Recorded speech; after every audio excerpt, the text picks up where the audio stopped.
Hey there, beautiful brown girls family. Oh, look, you're so cute. I love that. I love that. Welcome to the replay for those of you who are tuning into the replay. Welcome to the live for those of you who are here for the live. We are excited to be here with you all, hanging out on this. Do we still call it a holiday week? A long weekend? Because I know we don't necessarily Long celebrate weekend, the sure. holiday. So on the long weekend, excited to be here. See you all coming in. Go ahead and start introducing yourselves in the comments. Let us know where you are watching from. Also, let us know if this is your very first time hanging out with us on Brown Versations. Y'all, the stuff we have to talk about tonight, it is so much, like so much. So much. Oh, which was I say, Sam? Go ahead. No, I was just repeating what you said. So much. So much. Good, so much bad, so much good. No, so much. A lot. So much it's just a lot. But it's so much. Yeah, it's just a lot. So we need you all to get your people in here, right? It's a long weekend. So y'all ain't doing nothing and your people ain't doing nothing. Tell them to get on up in here, honey, and hang out with us. Make sure y'all stretch your fingers out because we're going to be asking you a lot of questions and engagements and all of that. So we need to make sure that that y'all ready, okay, to be typing over there in the comments. Sab is having her own celebration over here. How are you today, Sab? What's going on? I am good. I'm good. I just came from a pool party. I really wanted to celebrate and not just sit in the house all day. I just wanted to celebrate, socialize, and really take in the day. So I went to a pool party. That's why I'm dressed like this. So please excuse. Typically, I was going to wear the swimsuit top. Janelle Monáe, I need you to, ma'am. What? I said you acting like Janelle Monáe right now. We'll talk about that later on. But... No, you're so funny. No, but I did want to. You're so funny. I was showing you guys I was wearing the swimsuit top. We got it, man. We understand. And like I said, you acting like Janelle Monáe right now, man. Relax. Okay, relax. So y'all go ahead again. Start introducing yourselves in the comments. Let us know where you are watching from. Tag some people in the broadcast. Share it on your page. You are in for all sorts of shenanigans tonight. I already see it. Want to do a couple quick shout outs. Hey, Irma, checking in from New York. OG in the house out of Queens. Excited to have you here. Hey, Amanda. Love you too. We're actually going to talk about Amanda a little later in the show. She is checking in from New Orleans. We also have Gabrielle who is here. Welcome to the party. Excited to have you. She said she is in Miami Airport coming back from Costa Rica. Hey! Thanks for checking in the airport. Thanks for checking in. Thank you so much. Okay. We got Kim is here from Orlando, OG checking in, always hanging out with us. We also have Rose who is here from Philly checking in. We know it's more y'all out there watching, so go ahead and make sure that you also check in the comments so that we are able to acknowledge you. And also, y'all, we kind of have like two separate things going on here, right? So me and Sab are here, we're the main show, okay? And then there's also another show that happens in the comments. So you don't want to miss out on that.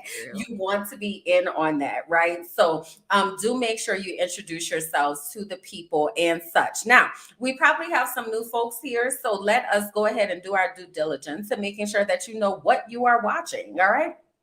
So welcome to Brown Versations. This is our virtual platform where we talk about all things brown girl related. We are here to connect you to other like-minded women and give you a platform to share your voice in the brown versations that matter to us and those we care about. We invite you to follow beautiful brown girls and follow us individually as we take this journey through life. My name is Kimberland and I am coming to you all from Medellin, Colombia in South America. If you want the deets on all of that and why I left the US and all the things, you need to go over to my Instagram page at Kimberland J and you can find all of that. When I am not here, I am an educational advocate and activist. I'm also an intuitive melanated life coach, but tonight I'm one of your co-hosts here on Brown Versations. Ow, ow, ow. I love the hair, Kimberland. I love the hair. I love Thank you. because I have a question because I've seen can I be honest? Like, why do What? people say can I be honest like they're I gonna don't lie? know, because I'm always be like, would you though? No, please lie to me right now, please. What were you about to say? Like when I see shirts like that, I'm just wondering. I've seen so many women with similar shirts, like just like that, and I'm like, where do y'all get that from? I'm just curious. And do y'all know how to put it on? Like when y'all see it, like do y'all know if it's like? You know what's so funny? So to answer your first question, I got it from Amazon. But to answer your second question, I always get confused at those shirts. And it was a pack of 4, and one of them came in and it was like it's supposed to be like a thing around your neck, but then girl, I was so confused. I was like, I don't even want this shirt. I don't even want it because I don't even know how to put it on. I don't know. But so it's to your point. It's a cute shirt, by the way. So I just wanted to say that. So yes, Appreciate Kimberland you. introduced herself. Let me introduce myself. My name is Sab Jackson. I hail from the city of Dallas, from the DF Dub. I can't believe I'm saying that now. I have not said that in the beginning. I am a marketing professional. I work in the healthcare marketing industry. I'm a real estate investor. I'm daughter to Barbara, sister to Maria. And I am also one of your co-hosts here as well. And I'm just really excited to be here with you ladies this evening. I'm scratching myself uncontrollably. I'm gonna have to put myself on mute to go get what's that stuff that you get when you get like mosquito bites that be tearing you up, that pink stuff. What's that pink stuff called? Calamine lotion? What's that pink stuff? Yes, I'm gonna do that during the show because this can I tell you also mosquitoes are women. So technically they're bitches. Mosquitoes are bitches. They're women. They're the only ones that bite you. I learned that a year ago. What? This is about to be so I just funny. want you guys to know that when mosquitoes bite you, it's women. It's the female. The females are the only ones that bite you. Just want you guys to know that. So they're bitches. Thank you for that piece of information. Go get your calamine lotion, girl, and let me orient the people to the things. Thank you. You got a couple minutes, all right? So go ahead and do that. So, as y'all can see, tonight is gonna really be something. But while Sab does that, I do want to just give you all a little bit of background about Beautiful Brown Girls. Here at Beautiful Brown Girls, we're all about sisterhood and support, and self-care. And I can't even talk.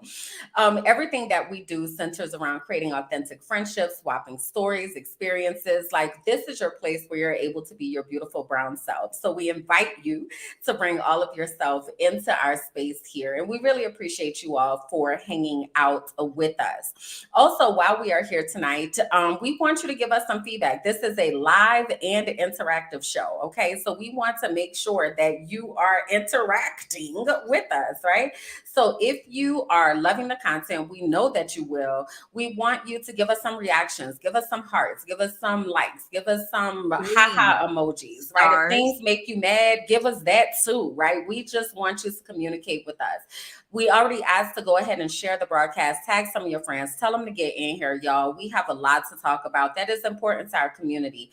Also, we have the ability to have stars, and we would love for you to support us with those stars because they only cost a penny and they help us continue to bring you quality content like everything that we have here. All right. So, if you will, orient yourselves to all of those things. We greatly appreciate it. Also, again, if you have not already checked in the comments, please do let us know where you are watching from. You just might find your next internet BFF there in the comments. It's happened. It's a thing. All right. So want to kind of let you know about that.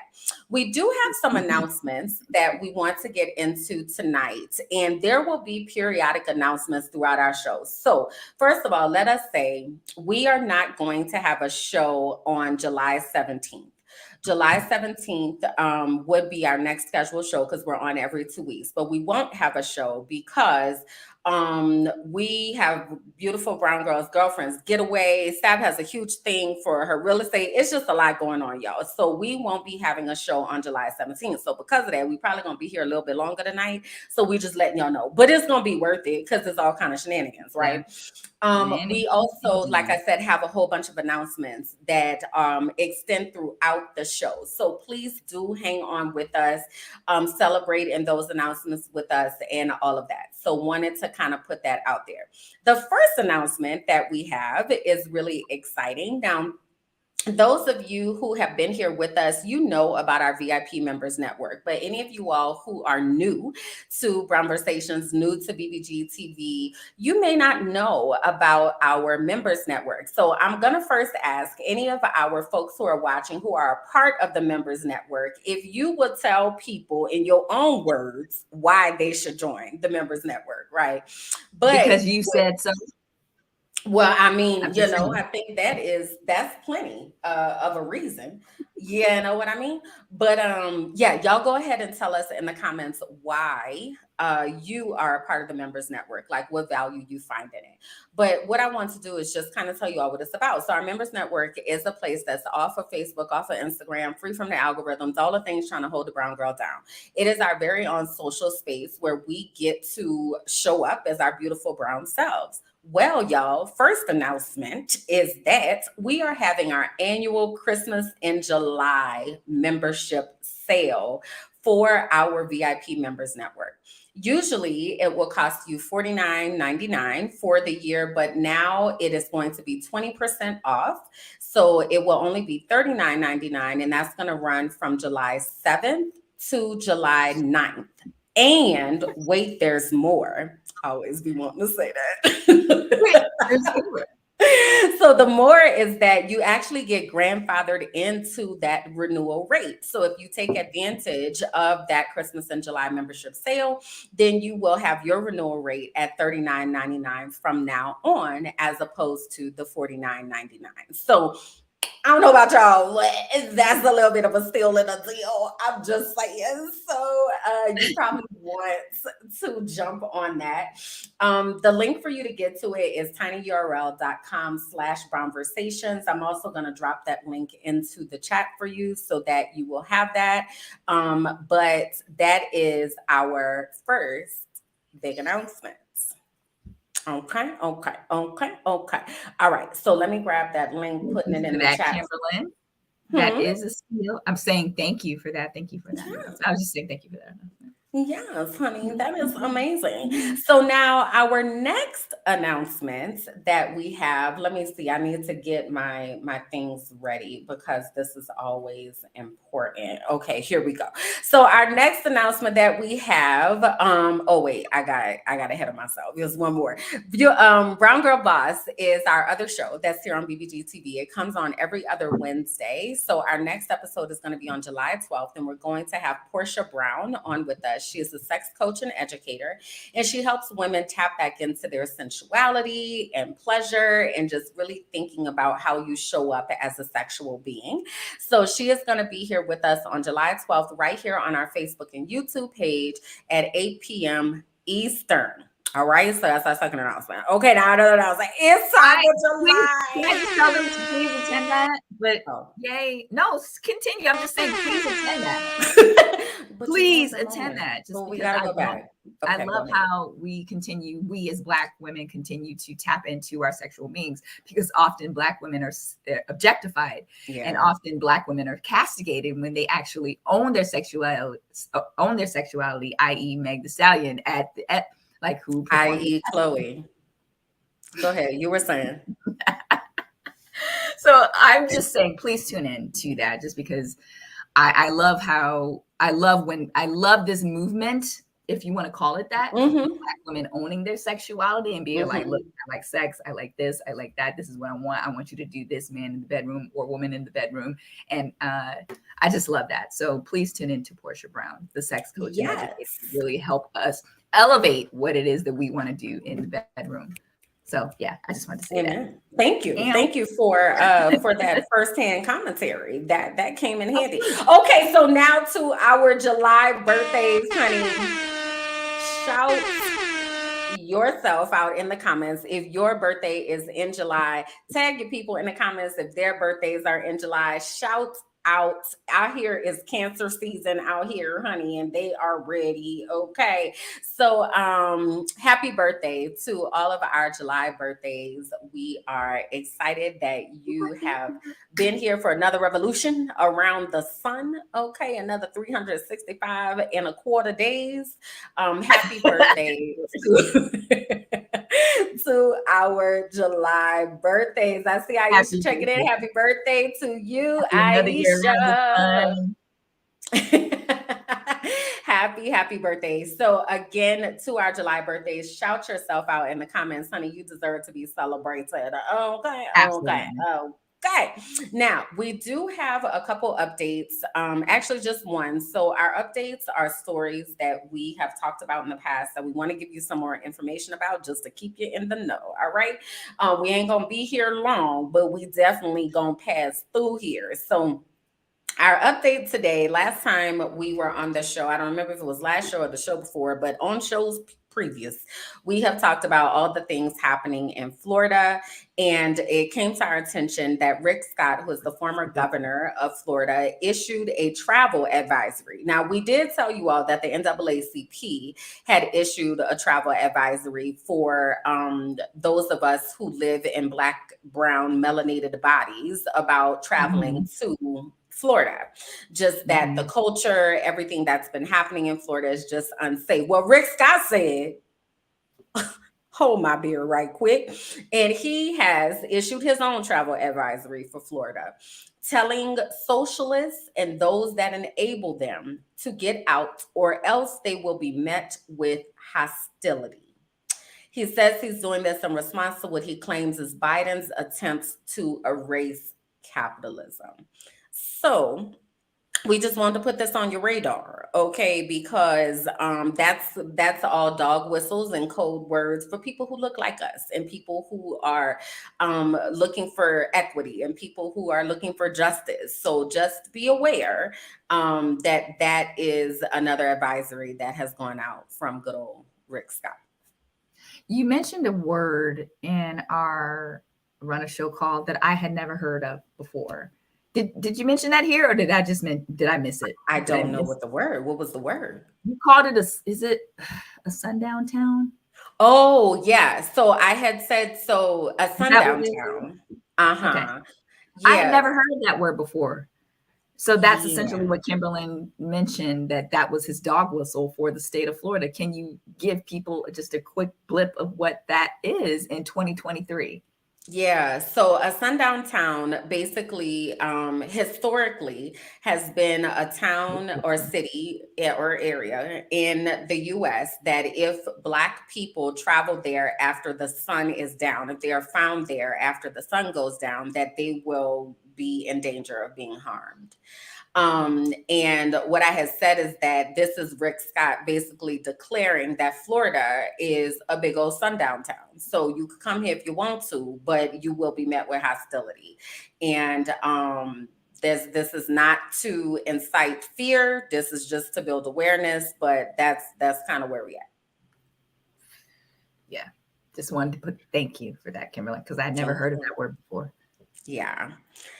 All right. So two lighter notes. What we watching? What we gotta watch? What we need to watch?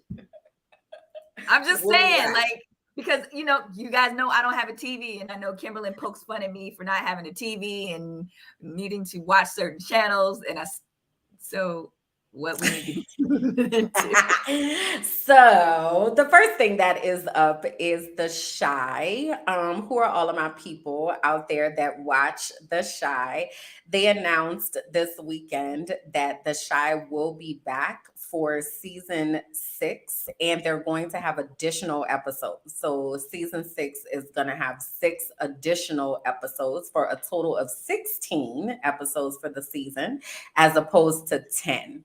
The Chi is one of my favoriteest shows, and I miss it dearly when it's not out. And the reason I like it is because it's kind of like this gritty coming of age story. And I've watched these kids grow up and like develop and mature into now teenagers and young adults. And it's just been really, really interesting to see them start at the beginning and all of the other things that happen around them. So, if you're looking for something to watch, okay, The Shy will be back soon. We don't have a firm date yet, but they did announce it. So we wanted to bring it to the people because we know that y'all will probably be watching it and such. And if you have not, go back and catch them replays, okay? Because it's a good show. It's a really, really, really good show. Where can they catch the replays? Where is it? It's on Showtime. Okay. On Showtime. Yeah. So everything is held on Showtime. All right, so Netflix, new on Netflix. We're going to talk about what's new and black on Netflix as well. But Netflix, as you know, every month they rotate what's coming in the news. Well, not in the news, but what's coming on their streaming platform. Well, Netflix, I want to use this word carefully. Decided? Probably didn't decide, but Netflix is being slammed for its plans to bring back the Titanic, the $2.25 billion garnering film. They are getting slashed in the media, and not in the media, from people who, I don't know what kind of people you want to call them, but they're just being slammed from random people on the internet who we don't care about, from viewers. They're castigating the streaming service for adding Titanic after the submarine tragedy. I feel like we all know this. I don't want to say that we do, but I feel like we all do know what happened with OceanGate a couple weeks ago, the OceanGate tragedy. And the streamer's licensing deal was reportedly scheduled months before the OceanGate's Titanic submersible went missing.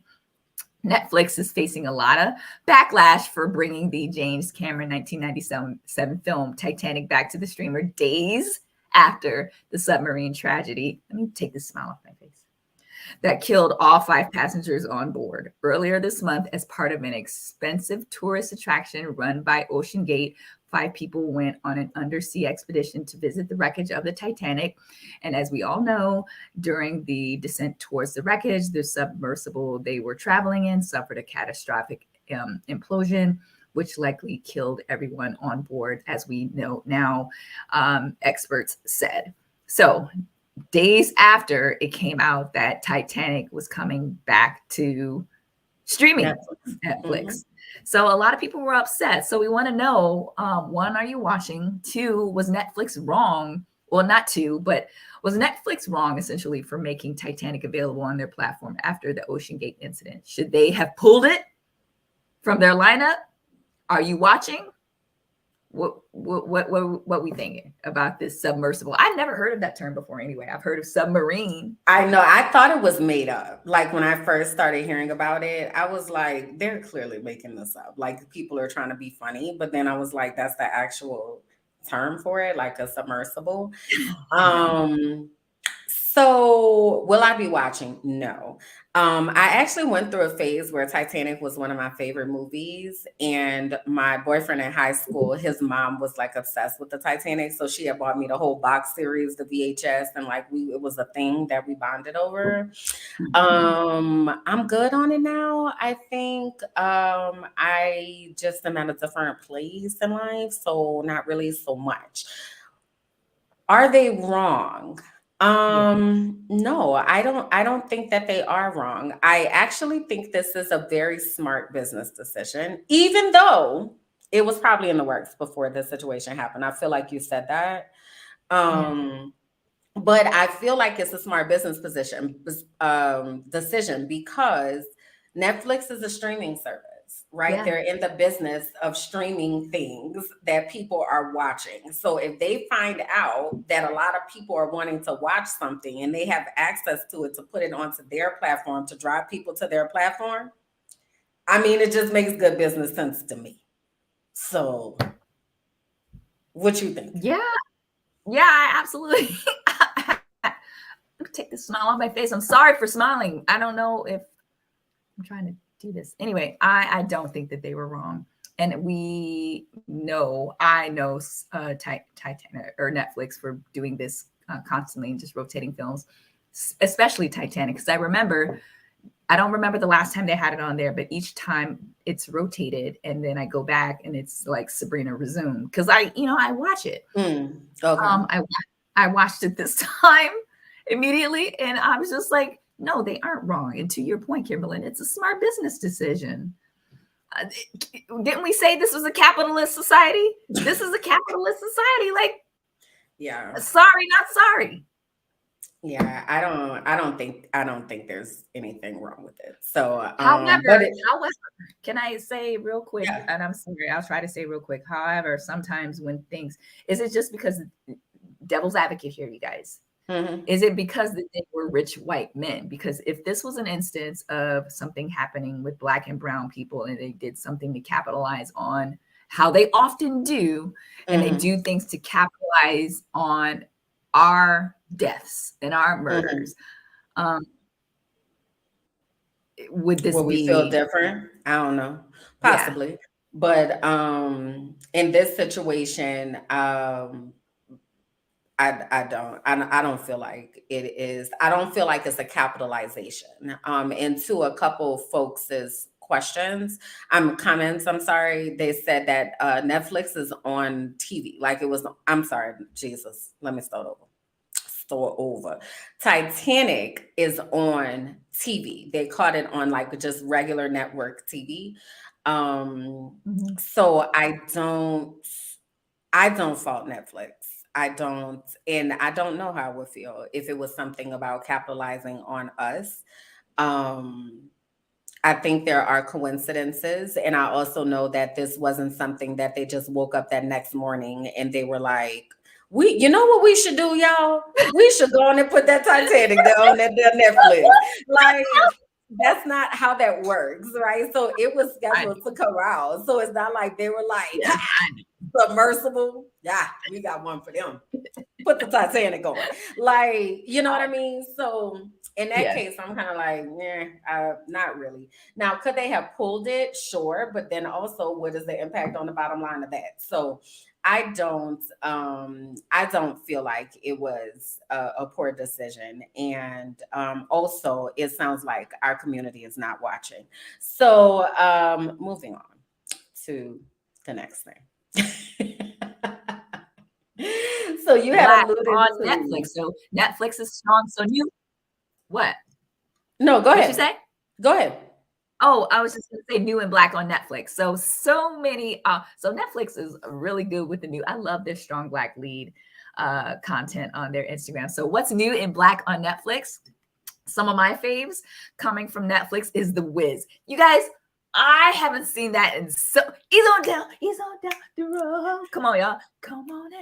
He's on down the road. Don't you get it? I don't know the words, but just know. I was trying to see if you was gonna know. I was like, is she gonna keep going? I do not know the words, but I know the humming words. That's all that's important. That's all that's important. But the Wiz, definitely tune into The Wiz in Netflix this July. What's also on Netflix? Oh, Ray, the film with Jamie Foxx and Kerry Washington. That to me, I don't remember if Jamie Foxx was nominated for an Oscar in this space, but he should have been. If they have, please community, let us know. But yeah, this is one of my favorite movies with Jamie Foxx, and let's continue to send Jamie Foxx well wishes and well healing wishes as he continues on his recovery. But this movie, I love this movie. So yes, Ray is on Netflix as well. Kimberland, do you have any movies you plan on watching? No, I do, girl. So the first is Rush Hour. And so I don't remember where I was going. I was on a plane, maybe to Mexico, and I was like, I'm going to watch a movie as opposed to going to sleep or whatever else that I usually do. And I chose Rush Hour, and I forgot how funny this movie was. Like, I was like cracking up on the plane like I had never seen it. And I was watching the first one. So it's been, I don't know, 20 some years or whatever, however long it was. But I just forgot about the dynamic duo of Jackie Chan and Chris Tucker, and I was here for it. So I was excited to see that one. Rush Hour, all three of them, I think, are pretty funny. And Aisha said they are such a great duo. Like I was cracking up. Like I was cracking up like I had never ever seen it before in my life. Like I was like, on the plane. But anyway, so Rush Hour is definitely one for me that I'm excited is coming back. And then this is a new one. Now we had told y'all about this one Yeah, some we months talked about this a ago. couple times. They cloned Tyrone, and Jamie Foxx is also in this one. And I really, honestly, y'all, I don't even have a synopsis for you about the movie. What I heard is that it's funny as all get out. Okay, so it is coming out on July 21st. And I'm excited to see that because every single person that I've heard that have seen it ahead of time, they're like hilarity. So I'm super excited about that one as well. So just by looking at this picture, it looks futuristic. Mm-hmm. And the fact that Jamie Foxx is in it, that screams comedy. So Yes. futuristic comedy, and they just look good in it. So yeah, I'm Yeah. definitely I would watch it. So I plan on watching it. I typically don't commit to watching movies. I'm such a non-committal I'm person. definitely, oh, trust me, I'm taking note. Okay. That's all I was like, okay. I Note will to watch it. self. I will watch it. So yeah, it looks good. That's what it looks like. Even though Cool beans. So we have some top news topics that we want to make sure that you all know about, that you have on your radar. Again, making sure that you are spreading the news to the people who are around you as well. remember who you are, Kimberland.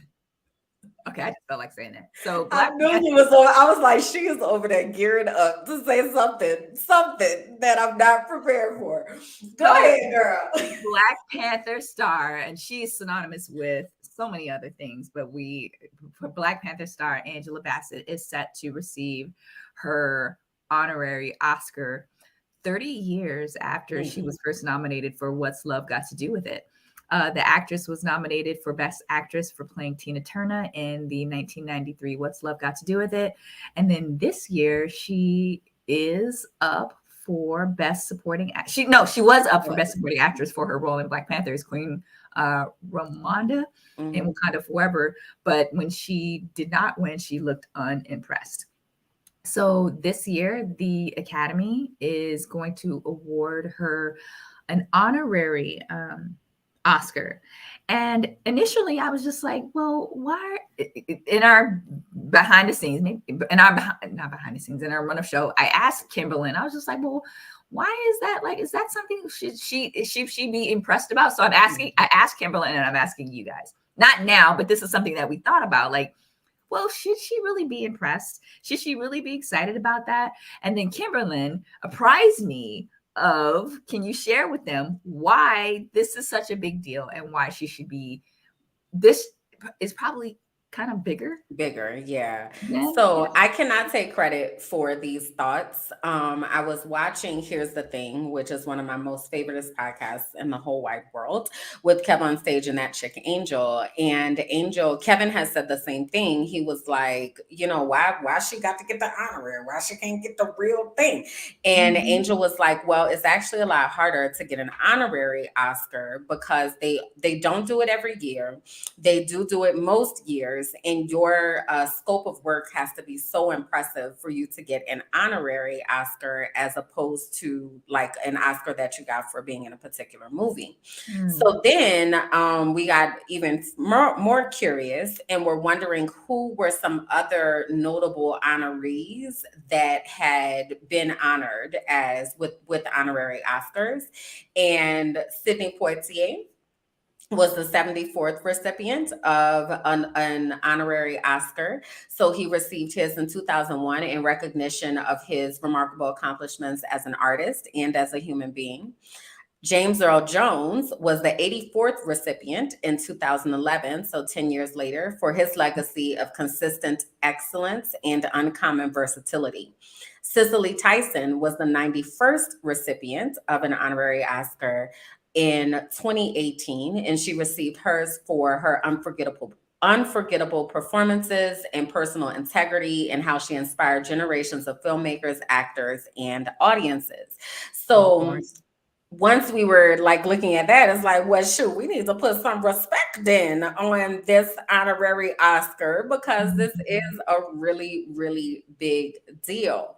So one of the things we were wondering is, of all of this, how long you say it's at 30 plus years, right? Yeah, 30 years. I can't believe it's been that long. Was I like, how old was I when this came out? I felt like, never mind, but yes, 30 plus years. So the question that we're wondering is, what are your favorite Angela Bassett movies? What are your favorite Angela Bassett movies? So Sab, I'm gonna let you go first. And yes, I remember we talked about one of these before. Is actually one of my favorites.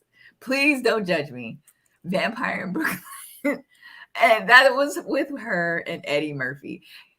It's one of many favorites. That, because it's funny. She played a detective, police officer, whatever she played in it with Eddie Murphy. It was just a comedy. It was funny, and I liked it. She wasn't a comedian in it, but she was still. It was funny to me. I also loved her in Boys in the Hood. If we all remember, I feel like this whole community has seen Boys in the Hood. Look, if you're watching Conversations, you've seen Boys in the Hood. If you have not, yeah, most likely. So it's a classic. She played Trey's mother, and then of course we all liked her as Bernadine in Waiting to Exhale as well. So that was one of my favorite movies. But definitely, I would say in order, Waiting to Exhale, Vampire in Brooklyn, then Boys in the Hood. What about you, Kim? All right. So mine are tad little different. So my first is Akeelah and the Bee. Yes. I love that movie. I was obsessed with that movie. I used to coordinate the spelling bee at my school that I taught at. I was also a spelling bee champ. Thank you very much. So I connected with that on a real level. So Akeelah and the Bee. After that is Malcolm X. You could not tell me that either of them were not Malcolm X and Betty Shabazz. Okay, like Denzel and Angela in that movie, they transformed, right? And to this transformation, my third is, what's love got to do with it?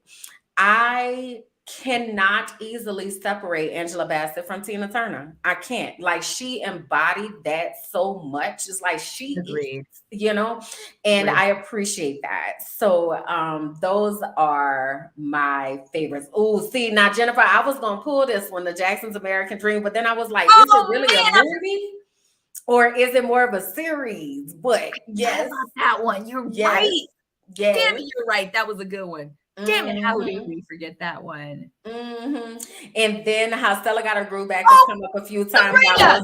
I was gonna put that one on there too, but then I could only choose 3, so I was like, how the hell did you forget that, Sabrina? I cannot believe I forgot what Stella's got to do with it. I love that book. How Stella Got Her Groove Back. Yeah.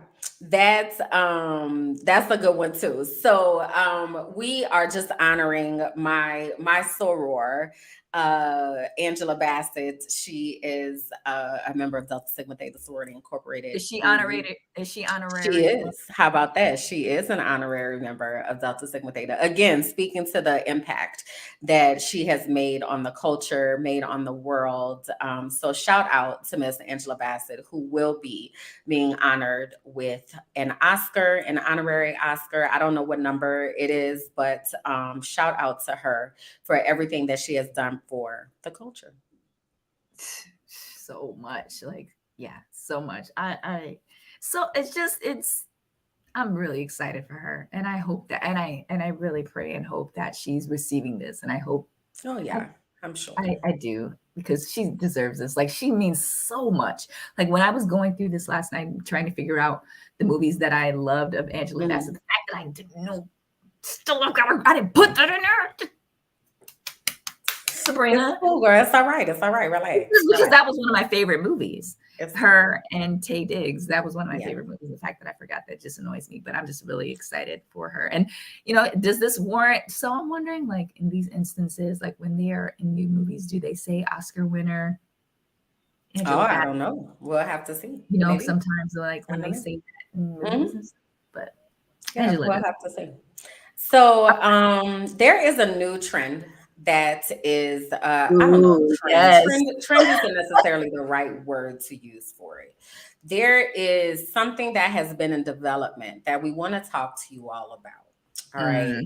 And I'm going to go ahead and I'm going to put the questions up before I tell you what is going on, because I want to see what your reactions are going to be. Okay. So the question is, should it be disclosed that you are eating lab grown meat? Would you eat it? And where is your line for what you are willing to eat that isn't actually meat? All right. So I'm going to leave that up there. And then I'm going to tell you what we're talking about. So it has come to our attention this past week that the USDA gave Upside Foods and Good Meats the green light to start producing and selling their lab grown or cultivated chicken products in the United States. So basically, what happens in this situation is that they take chicken cells and then they cultivate parts of the chicken for you to eat so that they don't have to kill actual animals.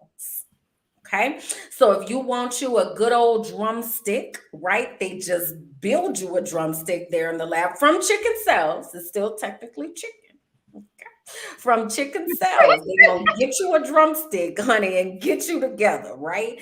So the question again is, should they be disclosed? Because it's still technically chicken. Okay, it's coming from chicken cells, right? So it's not like it's fake. Okay, it's chicken. It's just not a chicken. That's so funny. Right. So what do you mean chicken? That they didn't have to actually slaughter? Correct. They didn't have to actually kill a chicken, like a live chicken. They just took chicken cells to create pieces of chicken for you to be able to eat, so that you don't have to contend with the fact that this was once a living animal, right? We just took the chicken and made you the piece that you wanted. What say you? That's a great question, Kimberland, and I still don't have a definitive answer. Maybe it's because I am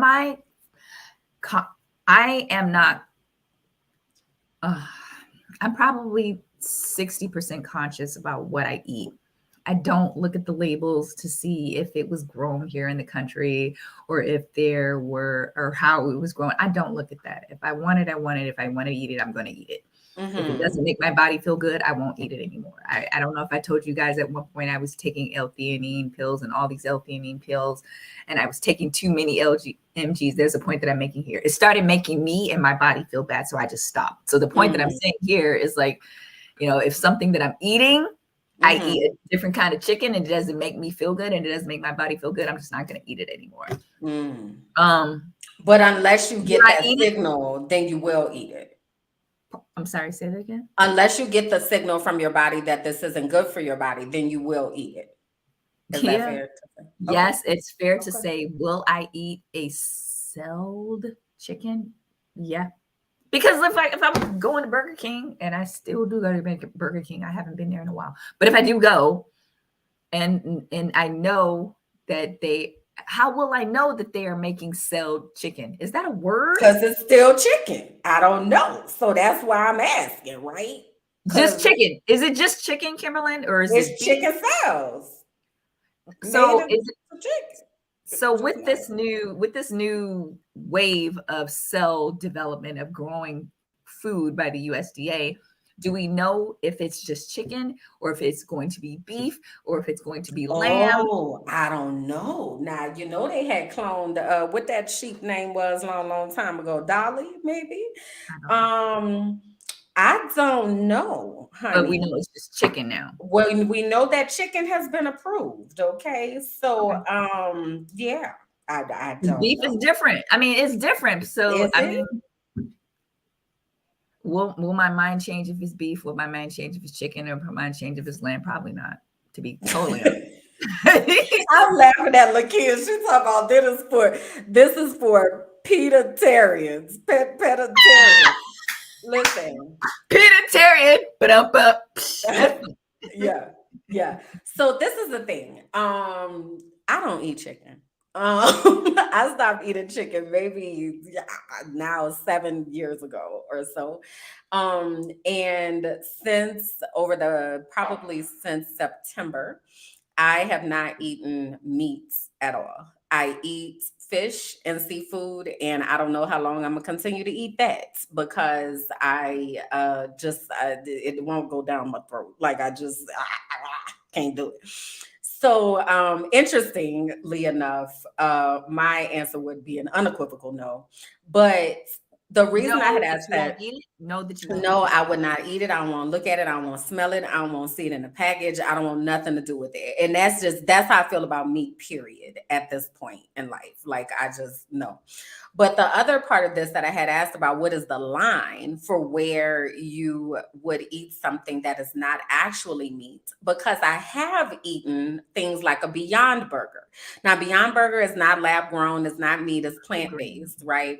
But I struggle with that even now, because I'm eating it and like maybe the first I somebody just did a video about this the other day and I don't know who, but they was like the first half of that Beyond Burger be busting, but then the second half you be thinking about it and you It be like, turns to food what cream. I am heard I it. actually eating? And that is where I am right now in life. Like, what am I actually eating and what am I actually putting in my mouth? And where is this actually coming from? Somebody made a comment a little bit ago and they were like, I'll eat the vegetables that I grow in my garden. That's the energy that I'm on right now. If I don't know what it is and where it's coming from, I don't want it.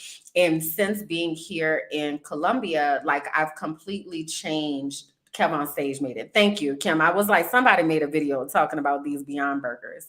Um, but just me being out of the US, I have lost weight. I don't know how much weight I have lost, but I know that every single piece of clothing that I brought with me from the US when I left the US in October of 2021 is too big for me. And I don't mean like, oh, it's getting a little roomy. I mean like, God dang, if I don't tie a shoestring around this mug, it's gonna fall down. And that's just from me eating regularly. I haven't been exercising. I haven't been doing anything else besides getting the food, but they will give us food here. For instance, when I order vegetables, they come with the roots attached. Like they like, we want you to know this came out the ground. Okay, here you go. Here's your No. roots. Like it's so interesting. So at any rate, I won't be entertaining no types of lab-based meats at all. And that is because I don't eat meat, period. It All also right. sounds like our community ain't here for it. Mhm. Not even a little bit. Sounds Y'all say like that now. they want it to be disclosed, and I'm not eating it. All right. They say that now. You guys say that now. Sab coming I'm for sorry, you y'all. guys say that now, but until it actually gets here, no. Sab coming for y'all. So, okay, we have another question for you all. And this question is about this concept called a soft launch. Now, y'all tell us in the comments if you have heard of this soft launch Yes, before. let us Okay. know because Yeah. So basically, a soft launch is when you are in the early stages of a budding relationship and you just kind of tease the presence of the fact that you have a new partner without ever revealing their identity on social media. So you might post pictures of holding hands, or you might post like here, just a shadow or just your shoes, right? But you don't reveal who the person is, but you let it be known I'm over here entertaining somebody. So, what I'm wondering is what y'all think about the soft launch? You here for I it? yeah, I think that I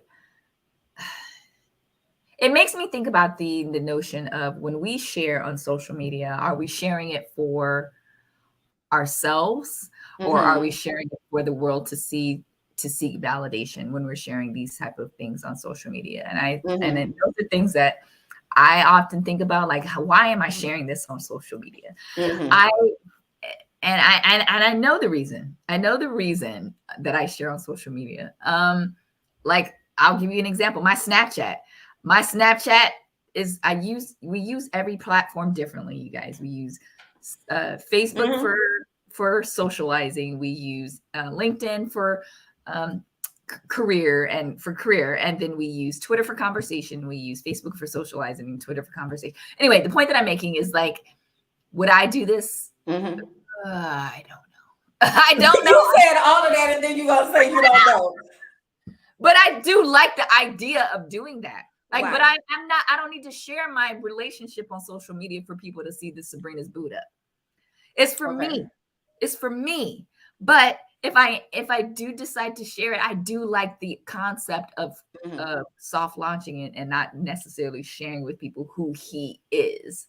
I do like that notion. It's very secretive and fun, and it makes it kind of captivating. And if you're that type of person that just like, well, who is he, Sabrina? I see he has a tattoo. I think I know who he is. I think, So PI behind investigative reporters. Yes.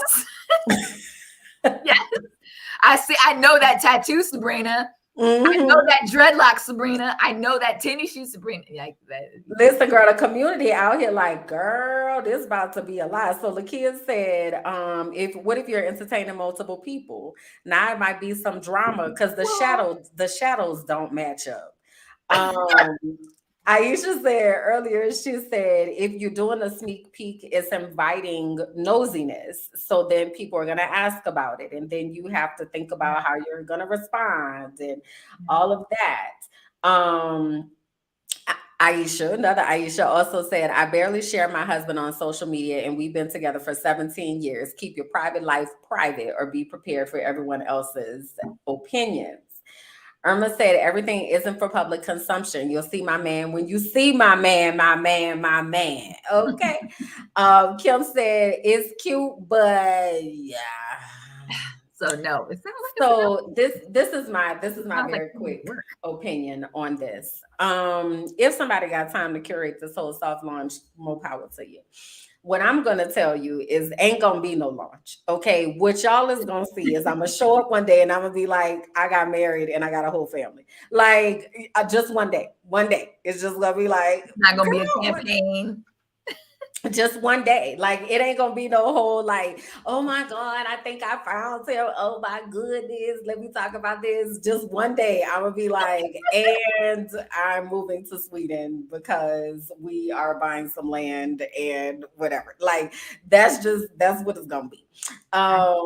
So it's a no launch. It's a no launch for me. So it's no campaign. It's no Kimberland PR campaign about her hubby that she's with. But meanwhile, though, I am about to start talking about these dating chronicles for real, over on this new podcast that I'll tell y'all about later. And it's a hoot. Okay, it is a hoot. But yeah, whoever gets elevated, promoted, whatever, y'all will hear about it after the deal is done and the things that's done. That's when you'll know.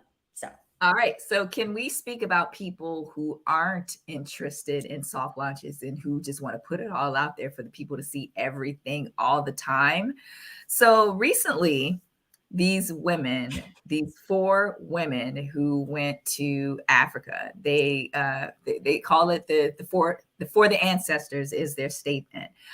Video shows these Black American, and I put emphasis on that, women twerking at Ghana's historic slave trading posts.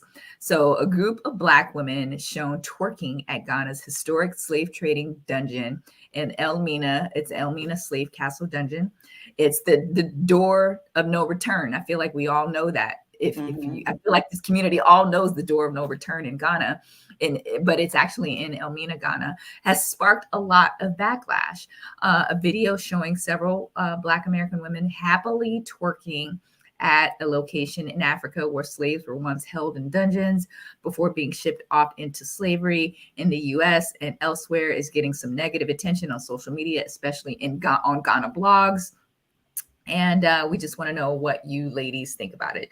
And the question that we want to pose to you, I have my thoughts and I plan to share them with you, is ladies, when you're traveling international, huh? Well, I'm sorry. I was like, y'all talking for the ancestors? Go ahead. Ooh. So my question to you ladies is, do you change your behavior when you're traveling internationally? Or do you say, I'ma just do me? I'ma just do me. Like, do you change yourself when we say change your behavior, meaning you're traveling, you're a guest in a different country?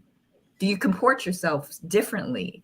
Because the things that we do and how we move here in the US isn't always accepted in other countries. And or are you just going to say, I'm just going to go to Italy, I'm just going to go to South Africa, I'm just going to go to Ghana and just do me? Or do you actually respect where you're traveling and do your research to know how they, anyway, just wondering how the community feels, because I feel this way, certain way. I'm curious to say my thoughts behind this, that I had to write this down because I was just like, I was listening to this, the Ratchet and Respectable podcast, and her sentiments that I absolutely agree with, ladies, is it's incredibly and egregiously disrespectful, not only to just do it, but to film it and to upload it so everyone can see that you're doing it at a slave dungeon. Like, there's a time and a place to do these things. And I'm like, you're twerking at a site where your ancestors were raped, they were beaten, they were tortured, and then they were separated from their homelands and their families. And this is the largest mass migration of people in history of the world. And they felt that this was a place to go be funny. Idiots, stupid, ignorant. I was one of those people that left a comment on the page. I was just like, I'm very disheartened by these young ladies going to this slave. I left a comment on there that they didn't like, which was okay. And I didn't give a shit. I didn't give it. But I left a comment like, did these ladies even go to school to learn about what this means? So that's the part that I want to pick up on. I absolutely agree that this behavior is extremely disrespectful to our ancestors, to the plight that our ancestors traveled to, everything that has to do with our ancestors and the things that we have survived. But to your question of, did they go to school? Did they learn in school? Blah, blah, blah. What I need us to understand from a real place, and this is me talking to you as an educator, is that schools are not teaching anybody about slavery, about the horrific, brutal realities of what slavery was. Nowadays, and other educators, you can chime in the comments if you would like, but nowadays, our children are basically learning that slavery was indentured servitude, that rape was being signed up for, that it was something that slaves were doing so that they could feel love. They are not learning the real atrocities of slavery. So I do not fault them, actually, because they don't know better. When we ask questions like, do they know better? No, they don't. Because if we're dependent on school to teach them about what happened at this door of no return, about the brutalization, the human trafficking, the kidnapping, the rape, the murder, like, no, they have no idea. They don't understand the gravity of it. So I think that just because of the position that I sit in, I'm always asking the question of why. Like, why would they think that this is acceptable? Why would they choose to do this? Right. And I feel like the why is because they don't know any better. They don't know no better. So that's what they decided to do, because that's what they do when they honor people. Yeah, Alethea, like, you can barely even say slavery now. So no, I don't think they know the gravity. To the other question of what you asked about how do we behave internationally, this is something that I have spoken about and that I continue to check in myself. because I do live outside of the country. There is this American entitlement that we carry with us that manifests in other countries. And this is a collective we, and I realize this is a generalization, so I'm not pinpointing any particular person. But in general, as US citizens, we will go to places expecting it to operate like the United States does. Yes. And that is because we grow up in a society that tells us America first, America centric. You are American. You get to do this. Everybody needs to be happy that you showed up. You got the blue passport. So they're going to lay things out for you. We show up to spaces behaving as we would in our home country. Yeah. And it is something that is pervasive, and it's something that we really need to check. I see Saranas here said, I think it's American ignorance. Many foreigners have a disdain for Americans because of our ignorance. Generally speaking, Americans have little to no respect for outside cultures and norms. We have been taught that we don't have to, because everything has been about America. We are the best country in the whole wide world, and everything that we do is the best. So F them people. Like, that's the type of programming that we get, and that can manifest. So when you take that, plus they don't really know the history, this is what you get twerking at the slave castle. Like, it's the recipe for it. Yeah. I was just really disheartened at that, because like, maybe it's just 40 something in me. Like, I just like, come on. Yeah. Like, I know French people hate us. At least that's what I'm learning. I learned just based on listening to other people who look like us travel to France, that the racism in England and France is so loud and so in your face. Well, they are the original colonizers. And that's the thing, is that we also don't think about that. Like, why do you think there are countries in Africa that speak French? Because the French colonized them, not because that was their language, right? We don't think about those things. So yeah, that impact reaches far and wide and deep. But because of what we learned in school, we learned that these nice founding fathers came over from England to this place that they found, even though there were people here that were living here, that were thriving here, like, but they came and they took it and they stole it. But that's not what they told us. They told us Columbus discovered it, right? Like, there's so much. That's what I mean. The programming from when we are very little. This is the last thing I'm gonna say, and then we're gonna move on. I had asked somebody here in Columbia if they say a pledge to their flag every morning before school or during school. And they were like, what? And I was like, yeah, like, do you say like a pledge of allegiance to your flag every morning during school? And they were like, no.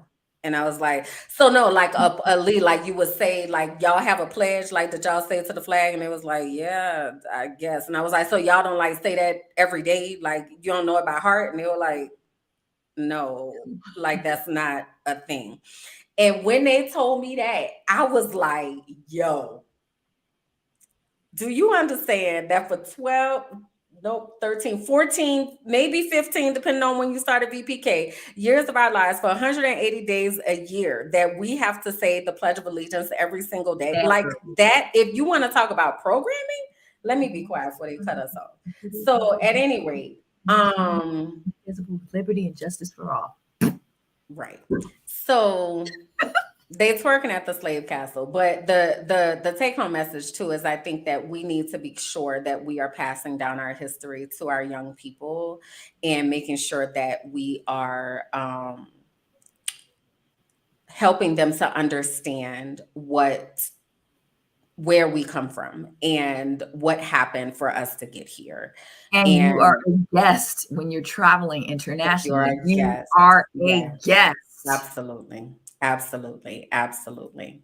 So I don't know if y'all have seen what has been going on with this here Supreme Court of the United States, SCOTUS and such, but it's been a lot of things that have been happening. And this is a picture of our current Supreme Court of the United States, including Justice Ketanji Brown Jackson, who was the latest appointee. Well, we want to give y'all some space to sound off. Look, Kim said, here we go. Exactly. Give you all some space to sound off in the comments. Because this is the thing, y'all. Sab and I don't be liking to bring y'all stories, and we don't really have a clear call to action. But like, Ain't none. Okay, except we holding space. All right. So we're gonna go through this. We're not gonna spend a whole lot of time here because we Yeah. know that you all are aware, but we're gonna go through the things. Okay. Yeah. So the first thing that we know is that the Supreme Court invalidated President Biden's student loan forgiveness plan. We have all been kind of in this holding pattern about getting the student loan forgiveness, and the Supreme Court decided in a 6-3 decision by the conservative majority that they would derail that major campaign pledge from the president, denying relief to roughly 40 million Americans who stood to have up to $20,000 in student loan debt wiped away under the plan. So I also, though, did see that there was an update that President Biden can use an executive order to be able to bring that into fruition. But as of now, it stands that student debt relief has been struck down by the Supreme Court. Okay, so the next one is another bout and within the Supreme Court is they went ahead and struck down affirmative action programs in college admissions. So in this historic decision, the Supreme Court severely limited, if not effectively ended the use of affirmative action, in college admissions on recently. So what this means is nestled within the Supreme Court decision declaring that race-conscious admissions programs like those at Harvard and the University of North Carolina are unconstitutional is a crucial carve-out. Colleges are now free to consider an applicant's discussion of how race affected his or her life. So in other words, they can weigh a candidate's race now when it is meant. Take away my feelings, Sabrina. Take away your feelings on this. When it is mentioned in an admissions essay. So I in my notes here, I mentioned that I don't have anything profound to say to this ruling because it is not the law, because it is now the law of the crippled and divisive American land. A lot of people expected this. Clarence Thomas was even placed on the Supreme Court to do this as a conservative. Clarence Thomas never wrote an opinion until he started getting these type of cases. And he issued one of his longest opinions on this particular ruling. And listening to the Higher Learning podcast with Van Lathan and Rachel and Lindsay, they talked about in 2019, and I'll try to be quick, but I need you ladies and or gentlemen to listen here. In 2019, a group of economists who had been working on a paper looking at Harvard and other Ivy League admissions, they took this group named ALDC, which is Athletes, Legacies, Donors, and Children of Employees at Harvard and Ivy League schools. So 42% of white people got in on ALDC submissions. So again, athletes, legacies, donors, and children. 42% of white people got in on ALDC submissions. White people get and benefit from affirmative action, and only 17% of Black people got in through this ALDC admissions. So white people, again, they get in through affirmative action. So what this is this affirmative action declaration or decision is essentially they're striking down the law that will only help non-white people. Mostly people who got through on a loophole are white people. So it brings back the thought of like, you can get the best education as a Black person. You can go to Harvard. You can be the best educated Black person. This does not guarantee you economic freedom. And a lot of Black people are not upset about this because it doesn't work for us anyway. And nothing that white men or women have ever achieved in this country has been done without racial and gender preferences. Affirmative action. Like, so who are the real beneficiaries of this affirmative action? So it's just, they reminds me of white people when they vote, white women when they vote, they always vote against their self-interest. And they will always vote in honor of whiteness. So even along with that, we have heard a lot about things that have been happening in the DEI space as Yes. well.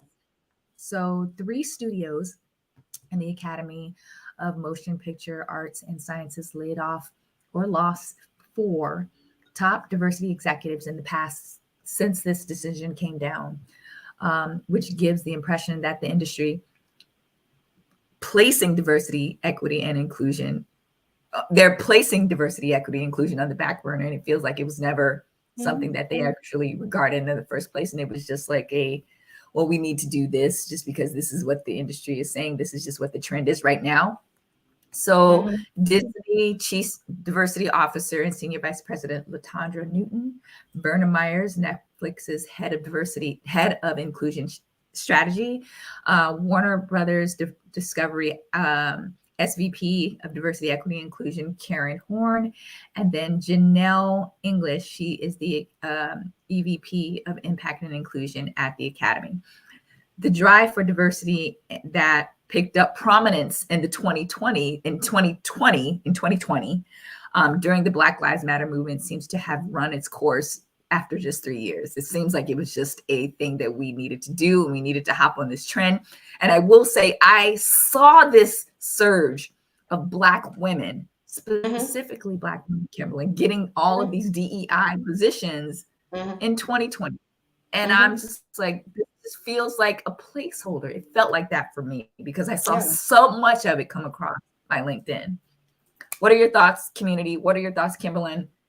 Please weigh in on this. I mean, A lot, it doesn't have to be profound. Like, it doesn't have to be profound. Like, again, to your point, there's not a lot of profound things to say. I really think that we need to pay attention.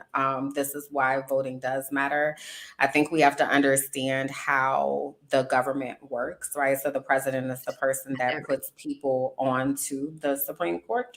And that is what the last president did. Like, that was his job of loading the Supreme Court. So he did that. He did his job, right? So now there are calls, of course, to expand the Supreme Court and all of that. And it is a lot, right? It's a lot that is going on. What I overwhelmingly think is that, like you said, this lands in the favor of white people. And speaking of white people, we can squeeze her in here, right? So yeah, no, right. To I saw this. So there's a story out of New Orleans where New Orleans Museum of Arts hired a new curator for their African collection of art that they have, and here she is. And it's been all over the internet. Her name is Amanda Maples, and New Orleans Museum of Art said that this was the most qualified person that they could find in order to curate this collection of African art. So again, this is what happens, right? Diversity, equity, and inclusion efforts, affirmative action, all of that slanted heavily in the favor of white women. And I think it's important for us to understand that, that these are things that are helping white women. So the largest number of people who are in the DEI field are white women.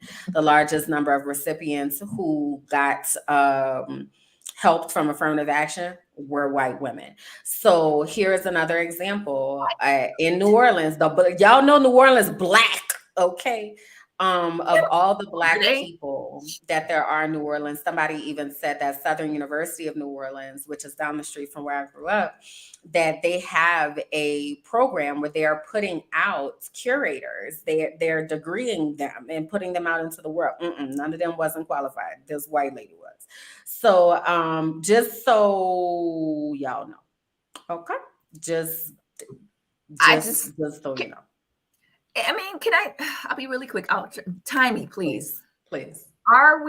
Is it wrong that we are all throwing the gnaw in order and decide at a white woman taking this position that she interviewed for, she accepted it? Because she's white and she may have the credentials or the background to do this. But Does it's an that make African collection. So are we wrong? No, because it's an African collection. Because we should have people who are tied to that culture who are qualified. There are enough of them to be able to get them into this position. So no, okay. why would we be wrong? Why would we be wrong for that? I mean, Rachel Dolezal. So what you say? Said Rachel Dolezal. Girl, anyway, I'm not doing that with you. So moving on. Oh, there was one more thing that happened from the Supreme Court that we did not talk about, and just quickly. So they also decided that First Amendment rights will allow businesses to legitimately discriminate against people who are a part of the LGBTQ plus community. So basically, there's just an all-out war right now. In case you didn't know, there's an all-out war right now against anybody who is outside of a white, heterosexual, evangelical Christian body. So that's just kind of where the United States is right now, and the Supreme Court is acting in a way to uphold that. So that is that. So, to some good news, in our Black Lives Matter section, we wanted to give some good news after all of that, because that was a lie. Okay, so Yes. write So it up. the Midwest, where I am from, but it's not where I am from technically. So the Midwest descendants of slavery will get a $50 million, will get $50 million by the Bush Foundation. So the Bush Foundation is partnering with Nexus Community Partners to distribute 50 million in grants through the Open Road Fund to descendants of descendants, of slavery living in Minnesota and the Dakotas. So the grants aim to address systematic injustices and provide opportunities for wealth building. The funds can be used for various purposes, such as property ownership, education, business investment, supporting initiatives, and that benefit the Black community in Minnesota and the Dakotas. So if you know of people who may potentially, I wonder if you have a link for this. Let me see. Yeah, I was looking for it because I thought I had put it in the Runner Show and it's disappeared. I wonder how that happened. Yeah. But we will find the link for you all to give you that link if you know anyone who is in that area. So Thank you. Applications close on the 28th of July. So there is still a little bit of time, but I thought that was dope. The first thing that I asked, I was like, well, what's the most densely populated city or place in the Minnesotas, in the Minnesotas? I was just like, oh, Minnesota, Minneapolis. But Minnesota, but no, then I also was like, well, what about the Dakotas? Do they have us in the Dakotas? Like, they may, but that's one of the questions that I thought about. But nonetheless, the fact that they have these grants to help slave descendants and the fact that the Bush Foundation is doing this it feels like Bush is still trying to right his wrongs for Katrina. And he should be. And that's why I don't even I don't care where the money is coming from. I don't care who is giving it. I'm going to stand in line and I'm going to get it, period, point blank, because we're owed it, right? I think sometimes we get on these, like, it's so-and-so. I don't care who is giving out the money. Sign us up and give us our dollars. Like, that's how I feel about that. What's the transgender woman who always does this in her videos? T Madison. She always does this in her videos. Well, run it. Okay. In addition, we also got word that Tennessee State University, shout out to TSU, Jefferson Street Gang, Nashville, Tennessee, gang, right? I went to FIST, they're up the street. Tennessee State is poised to be the first HBCU offering hockey as a sport. Now, I don't know if y'all remember, like last year, we were making all the hoopla about FIST can being the first HBCU to have a women's gymnastics program, where baby TSU say, hold on, we finna get up in this, baby. So TSU is now the first HBCU to offer hockey as a sport. So they are looking to get this kicked off for the 24-25 school year. I don't know if you all know that some of the first hockey players were actually of African descent. I don't know if y'all knew that. Right. So I saw a special the other day and I was like, come on, hockey. So that is also amazing. So if you or anybody that you know who is of college age, or even if they're little ones who are thinking about playing hockey, please do encourage them to check out this program. This is groundbreaking. This is something that Definitely. many of us have not accessed. Yep. See, in Nova Scotia, I did my research the other day. Yeah, so Black people have been a part of hockey, and we have unfortunately been erased from that imprint. But TSU is bringing that, dusting that thing right on off and bringing Yeah. us right on out here. Okay, so it was like yes. So shout out to TSU and that program, and again, help us spread the word about that. All right. All right, y'all. We need to get into this discussion, child, because it's a lot that happened this past weekend. Okay. Essence Festival was going on. Who was there? Let us know in the comments if you It's still went to going on. Essence Fest. No, it is not. I thought Sabrina, why you do this? Why do you do this? Like I don't be knowing what I'm talking about. because I saw something on the 4th that it was going to end on the 4th. It's not still going on. It ended this weekend. Sorry, guys. It's always the weekend before the 4th. So Essence Fest was going on this past weekend, and it is the largest festival that is in the United States of America. It is the largest gathering of Black people, and it happens in my home city of New Orleans. Shatasha, girl, we about to get to it in just a second, okay? Because this year Essence was streaming live on Hulu. But we just want to kind of give you all an idea of like how massive. So this is just kind of like an aerial shot from the convention center. So many people, so many booths, so many vendors, so many opportunities for people to connect. Again, we're going to talk about that in a moment as well. Just people all over. Okay. It is like just hundreds of thousands of people come to the city to participate in this Essence Festival. And it's called the Party with a Purpose. So during the day in the convention centers, they have empowerment seminars. They have all these opportunities for you to connect with people and really just be in these spaces and benefit from the wisdom that is present at the Essence Fest. And then at night, they have the Essence concert series. So I wanted to ask you all, who was watching? Again, it was streaming on there. Hulu. Who was there? And who was watching? So I clearly wasn't there. Not clearly. You could be in a hotel room. I clearly wasn't there. But I was watching. So I was watching on Hulu the whole time. So Friday night is when it all kicked off, Friday, June 30th. And it kicked off with, I highlighted just a few folks here: Tobe and Weekway, Ari Lennox, Dougie Fresh, Janelle Monáe, Juvenile, and Lauryn Hill. Now, I did like a whole like kind of review in the members network because it was a lot. And I was like really excited, but then I was like, this is a lot. I don't know if I can maintain this, so I kind of abandoned it. But I'm gonna give it to y'all here. So my top 3 performers of the night were Ari Lennox, who y'all let me know if y'all fool with Ari Lennox in the comments. She is a person that is always on repeat. She's a vibe, like it's a thing, right? With her. So Ari Lennox was one of my top performers of the night.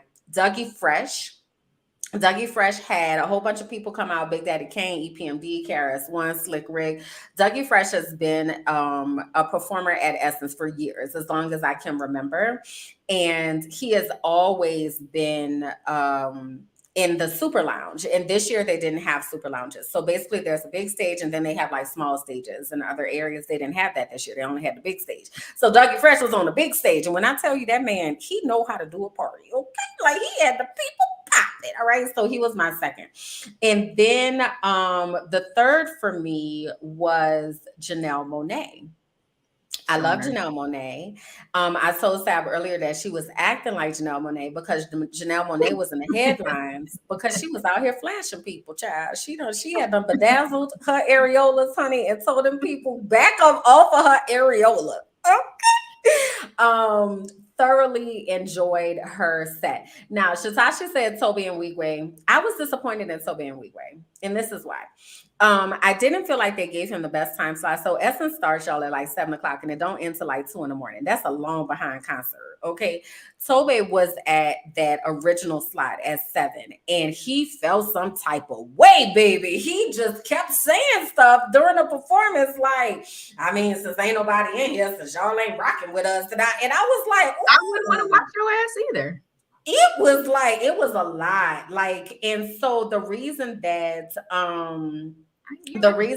I had like kind of felt some type of way because as the nights went on, the other people that were in those slots were more gracious and they understood that there's politics and like all types of things that were going on. I love Tobe. Like I love him. He is also on repeat in my house all the time, but I did not like his attitude.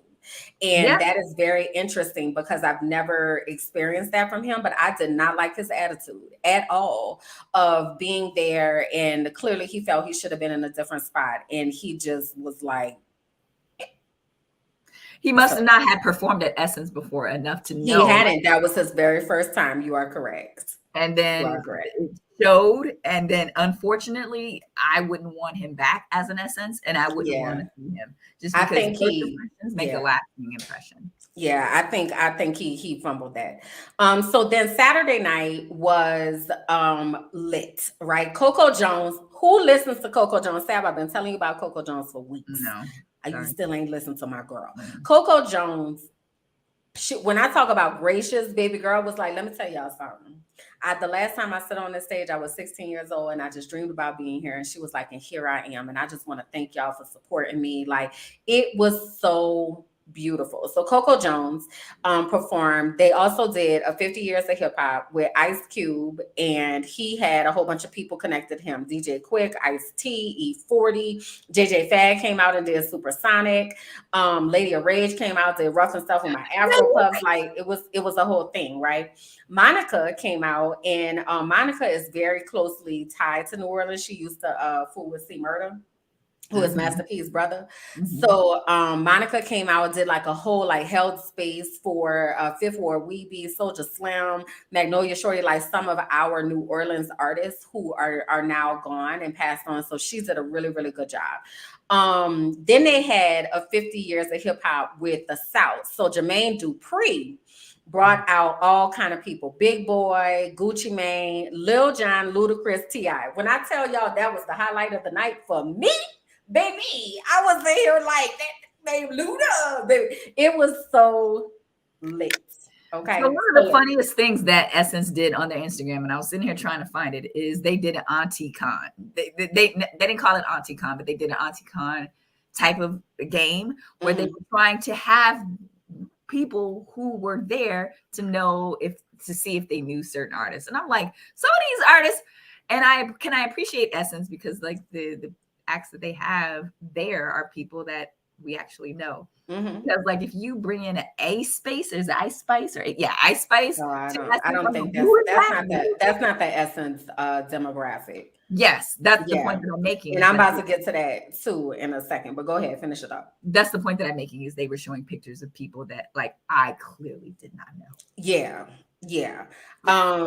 So the rest of the people Saturday, Jill Scott killed it. Like I've never seen Jill Scott in live in a concert, but through this TV screen, baby, she was giving it to the people, baby. She was in like full form. So Jill Scott's an amazing job, and Missy did an amazing job. Missy came out of a spaceship and left out and beamed up into a spaceship. It was everything. But so that was Saturday was lit. So then last night they had Kimberland, girl, because I got to tell the people, girl. So last night they had Mooney Long. So I don't know if you all have heard of her, but you may have heard her song. So her song is that song, Yours, Mine, Ours. I could do this for hours. Sit and talk to you for hours. I want to give you your flowers. So that's Mooney Long. She was also very gracious and happy to be there. They did a women's tribute to hip hop. So Salt and Pepper and Cinderella, they performed together on stage, which was like a really big deal because that has never happened. Also, Mia X was there, who's from New Orleans, Trina, Remy Ma. And Eve, baby, was the showstopper for me, baby. Eve came out there looking like she was $1,000,000, boo. Eve was like, let me tell y'all something. Who's that girl? La, la, la, la, la, la, la, la. Eve, that baby, she was on it. So Eve did a really good job. Tim's was also there. Again, I don't know if y'all fool with Tim's, but that's somebody you need to put on repeats. Sab, do you listen to Tim's? Who? Sab, I be trying to tell you things and you just so anyway, so Tim's is lit as well. She did a really good job.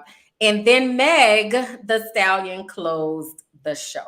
Now, this is the thing. A moment ago, you were talking about like Ice Spice and all these people and whatever that are not necessarily Essence's demographic. I don't feel like Essence showed up for Meg. Meg felt the set felt very much like the aunties was clutching their pearls out there in the audience. It was too much. Like it was, and I had stayed up to wait for Meg, and then I was watching it, and then I was like, okay, so basically we just twerking this whole time and popping that P and talking about that D, and that's all we doing. I'm good on this. I love Meg. So I love came in earlier where the younger people were there instead of later. Well, see, that's the thing with Essence is that usually it's like one night is young people night, then you kind of have a mixed night, then you have like the old school night. So back in the day, that used to be the Sunday night used to be Frankie Beverly and Maze. Like that's just who used to be there, right? But they done retired. Okay, so they're not there. And they had a different format this year. So it was kind of like all mixed up. And the audience that was there for the other artists. Also, WizKid went. I didn't watch it, y'all. Did anybody watch this WizKid fella? I don't know this fella. I heard that he brought Lil Wayne out, but I missed it because I was like, I don't necessarily know this here WizKid, so I won't be watching that.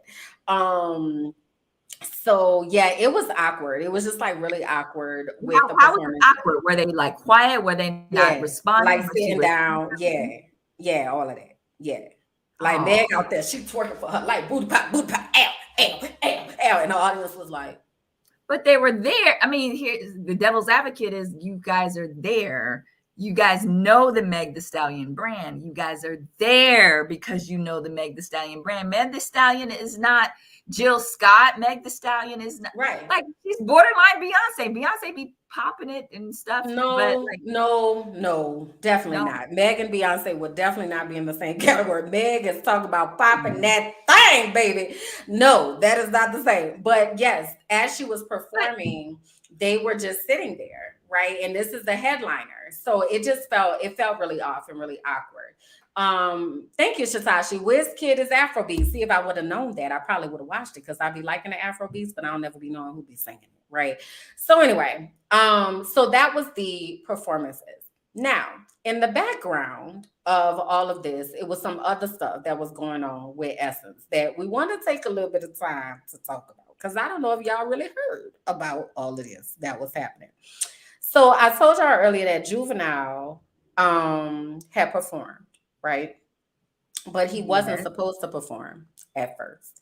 So here we have a tweet from May 11th where Essence had announced their lineup and they talked about who was going to be there, right? Now, I'll go back to this slide that Juvenile was on. Hold on. And you all will see that he is not on this slide. Here it is. So it says 50 years of hip hop, Dougie Fresh, and then it got all these people's names, right? Juvenile ain't one of them. The next day, it says 50 years of hip hop talking about the South. Juvenile ain't on here. Juvenile wasn't nowhere up on this piece. All right. So on May 11th, Juvenile tweeted and he was like, how is Essence doing 50 years of hip hop in New Orleans without me? And then he said he promoted this fest called Donna Fest. And he actually talked about it from the stage on Friday when he was on the Essence stage. But it was on July 2nd with him, his live band, Manny Fresh, Rebirth, food vendors, and it was only $25. Now, after all of this controversy happened, this is when the Tiny Desk came about because people started saying, well, Juvie, you need to go to Tiny Desk. So that's how his Tiny Desk. Now, who watched Juvenile's Tiny Desk? I will say I watched it 40%. So over you. Tell the people, Sarah, so that they so they can hold you accountable. What happens, Sab, when you watch Juveniles? Tell them what you told me about Juveniles Tiny Desk. Go Oh, ahead, and tell the I people. watched it. Go I ahead, tell the promise people, you, I Sab. watched it with intention, and I watched it with the intention to consume the content. But like after like 8 minutes, I was just like, I'm bored. Because can I also tell you, I curse, you guys, but I don't curse like a sailor. But I guess I feel like some of his content is just really sensitive, but I ain't licking. It's just like how we're in 2023 and you still not trying to eat a girlfriend. I mean, That's I his know, song. Those are the I know lyrics. that's a song, but it's still the fact that he's willing to still rap that in 2020. It's a classic. Nah, bruh. Rap the What? stuff that's still topical, but not so outdated. I Oh, need you to go through your girl. content and I need you to go through your lyrics to be like, okay, yeah, Lakia, maybe take this it. may not resonate now in 2023. I literally tried to sit there and listen to it for good at 6 to 8 minutes. But after a while, I was just like, I was bored. And I'm about to maybe turn it's off just your because my mic. attention span, I will say that my attention span can go sometimes. But this just did not. I don't know. I actually I'm lying because Usher, I can sit there. So basically, what I said to Sam when she told me all this, I said, because you ain't got no ties to the South. Because, baby, let me tell you something about that Tiny Desk, about that, baby. Baby. So funny. Yes, tell them, Kimberland. Give them your perspective because it's Honey, I certainly had to do a whole video on my Instagram because that Tiny Desk gave me my entire life. I was sitting here at the computer supposed to be working. And I was like, okay, Juvie, I see I had it over on my little Google. All right, I ain't lying. Okay, baby, go ahead. I see you. Then after a minute, I was like, and then I had to go catch the wall because what else do you do when you listen to back that ass up? Like, come on, man. So yeah, it was so you enjoyed it everything for like you thoroughly. But my point of bringing it up is that it came up because Essence has snubbed Juvenile. So everybody was like, if Essence don't want you, you should go over there to Tiny Desk because that's where the legends go. So go over there to Tiny Desk, right? In all the years that Essence has been in New Orleans, Juvenile has never been on a stage. And that is crazy, especially if you're going to talk about hip hop, because the 99 and the 2000, who else got an anthem for the 99 and the 2000? Nobody. I don't care if they even brought him out there to just sing that one song. Like, what the heck? So that happened. But then we also got some news that Essence was not very fair and equitable to local vendors. So here I have pictured is a market that Essence created called the Soko Nola Market out in the Hilton parking lot. So if anybody has been to New Orleans, you know that a lot of the things again happen in the convention center. Outside of the convention center, there is this big old long behind parking lot that stretches across the Riverwalk and then it goes down towards the Hilton. Well, in that parking lot, they created this space called Soko Nola, right? So I'm gonna make this full screen for you all and put this down just so that you can read. So basically, what they said for the Soko Nola market is that this market is supposed to honor New Orleans businesses, New Orleans small businesses, women-owned businesses, and women and businesses that are from the greater New Orleans area as well as the Gulf Coast, right? To the right, so that's the image that you see in the middle. To the right of that is another market that was also called Soko Market, where there was some name confusion there. So vendors who were in the Soko Nola market, people were looking for them in the Soko market, even though that market was inside, not outside, right?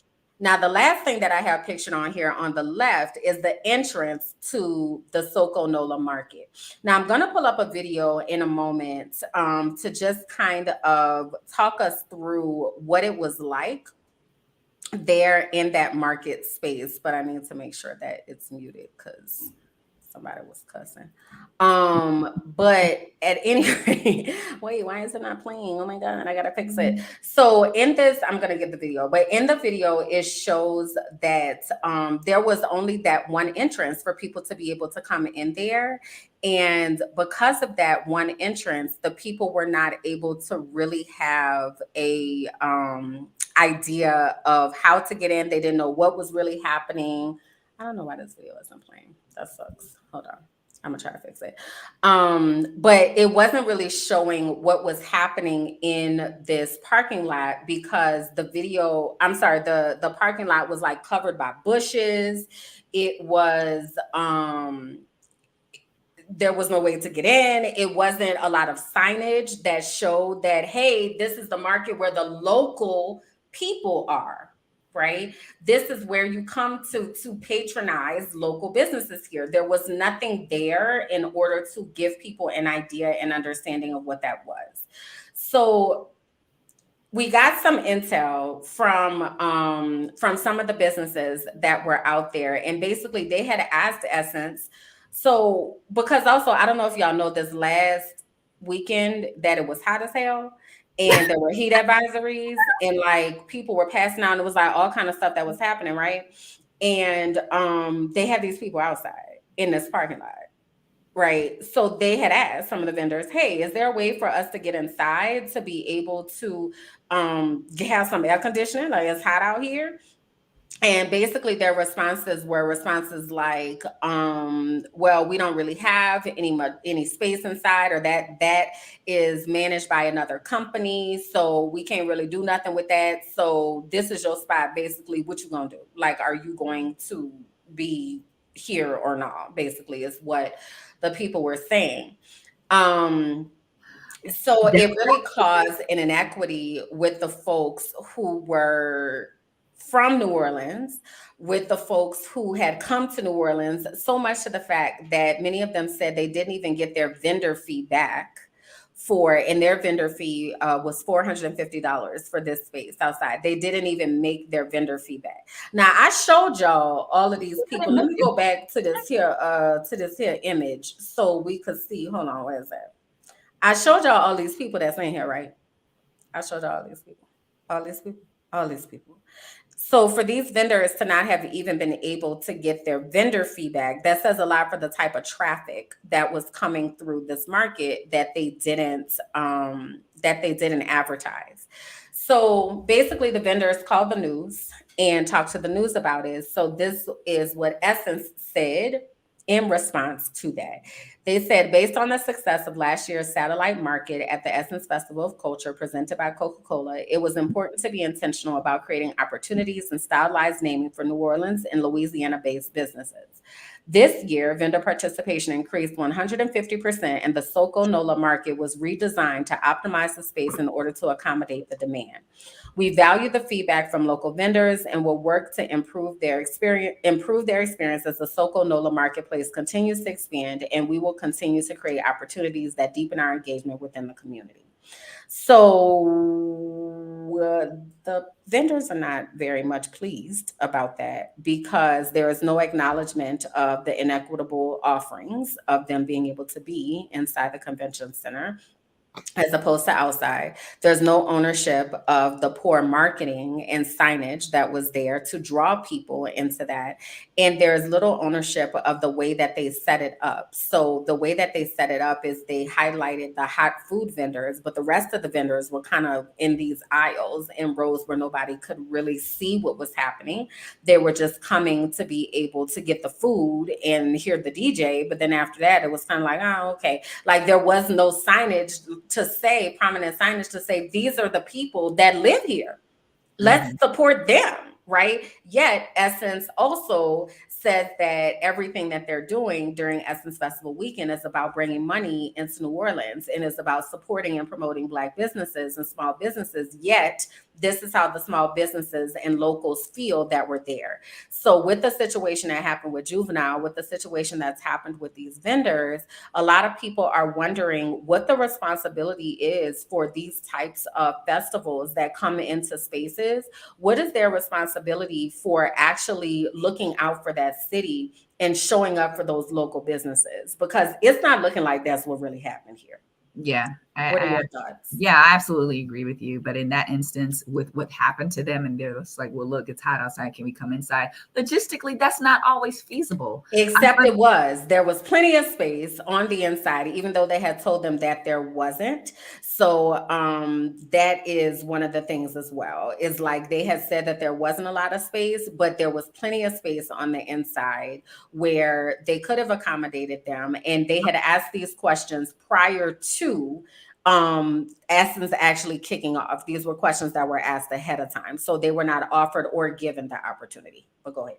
Yeah, that so I just want to make sure that I'm clarifying, but go ahead. Yeah, so thank you. Yeah, I feel when you're coming to Essence, you predicate your whole event around this Black culture. I forget the name of the theme of this year is something with the culture.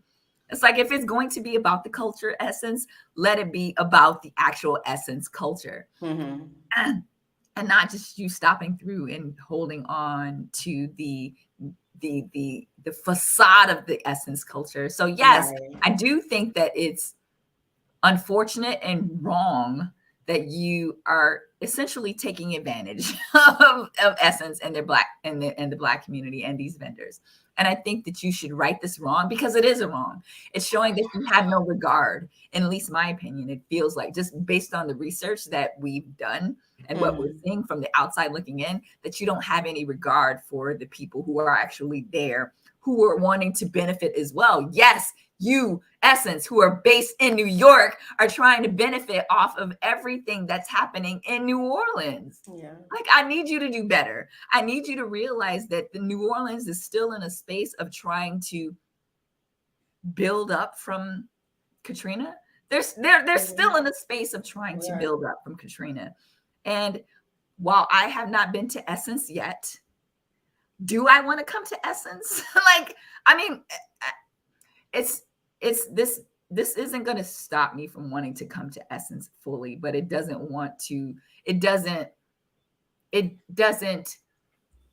help me wanting to come to Essence. Like, I'll come to New Orleans. I'll come to New Orleans, but it doesn't help me to say, hey, I need to go to Essence. Because we've talked about this on previous episodes before, about how I haven't been to Essence before. And like, while I realize that this is one of those pivotal and integral events every year in July that all of Black women come to and that Essence benefits from, you also need to hold space and have a responsibility to help Essence get back to its prominence that it was before Katrina. Help the city get back to its prominence. Yeah. And that's what I feel like they aren't doing. They're not wanting to do, just based on their interactions with these vendors. And I feel like they're just holding these vendors by the wayside and just pushing them to the side, for lack of a better term, because they are vendors. Like, yes, you are Essence. You are this big behemoth. You are David in this David and the Goliath situation.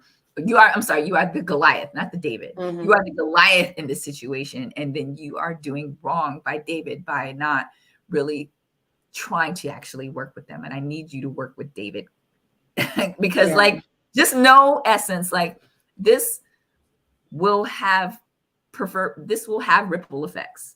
Like, and it has had ripple effects.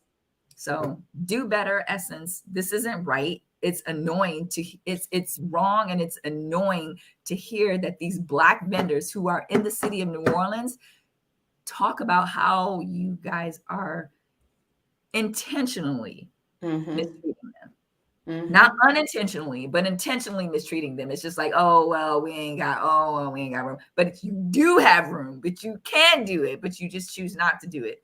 I need you to make efforts to do better. Yeah. So one of the people that was really instrumental in drumming up all of this word about this is Amanda. And Amanda is the owner of Buttery Spell. Buttery Spell is a gourmet compound butter company, both savory and sweet butters. Ow. And there's a fire alarm going on It's here, okay. so It's okay. I don't know if I'm going to have to leave. So we'll see Okay. what happens in a moment. No. But okay, stop. This happens often. That's why I didn't move. They like, why she sit there still? Because this happens all the The time. fact that she acted so like this happens I all the time. know. And I'm like, huh, because I never know if it's real. But at any rate, Amanda has stocked up her refrigerator, as you can see, to really prepare for Essence. And unfortunately, as I already shared, these vendors did not sell many products. So this is one of the products that I can personally endorse because I have absolutely used it and love these products. So, if you are in the market, if you like to cook, you like to eat different types of butters, whether that is nut butters or different types of Ooh, I have to actual do my hair. compound butters, Amanda makes these butters and she ships nationwide. These are some of her highest selling butters. So I'll make this full screen for you all so that you can see it. So dark chocolate peanut butter, dark chocolate caramel peanut or milk chocolate caramel peanut butter, butterscotch white chocolate peanut butter, white chocolate peanut butter, and then she also has a mystery peanut butter. And then she also, like I said, makes these compound butters. So the compound butters are like made in Nola, Cajun butter, black garlic butter, praline butter.